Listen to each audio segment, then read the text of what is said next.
Throughout history, bullying has been an unfortunate part of the school experience. Kids nowadays have to worry about a new form of bullying that follows them home. Cyberbullying.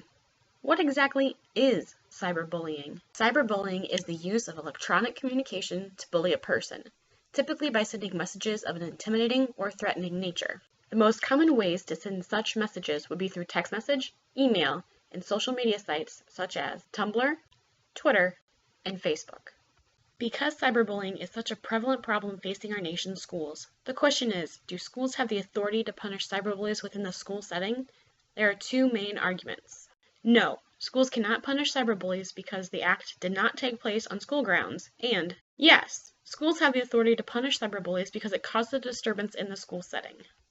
Today we will analyze both arguments. Anyone can be a cyberbully. A recent study conducted in 2014 followed a grade that consisted of 1,000 students. They analyzed their bullying patterns and showed that there are no limits to gender or ethnicity when it comes to who is the bully and who is the victim. This chart illustrates the web that cyberbullying creates.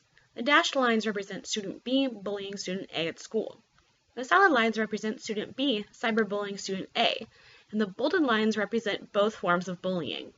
As you can see, every student in this case either bullied another or was bullied by someone.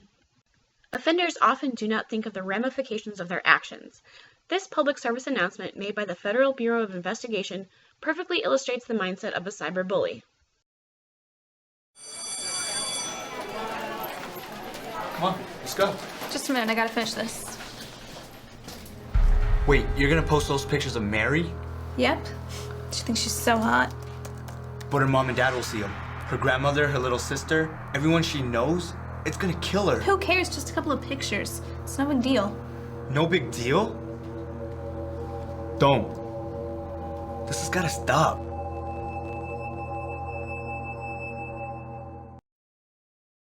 As you can see, the perpetrator does not think of who will see what they post and how it can affect not only the victim, but the victim's family and friends as well.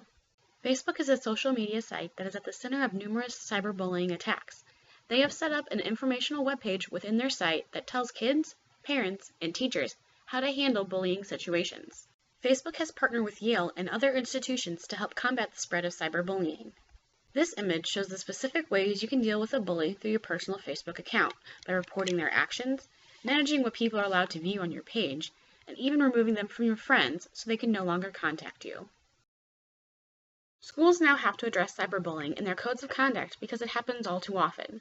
Districts have the right to choose if they have authority in the matter or not, and how severe the punishment will be. Most school districts will ignore the cyberbullying unless it causes a disturbance at school. Administrators cite the Bill of Rights as a major part of why cyberbullies are not punished in school. Students have the right of free speech, and they fear that constantly monitoring the online activity of students qualifies as an illegal search or seizure. If they do choose to punish cyberbullies, they will use the existing punishment system that is in place for face-to-face bullying. These punishments can include detention, in-school suspension, out-of-school suspension, and even expulsion. If schools choose not to punish perpetrators, the victim and their family can take the matter to a civil court of law.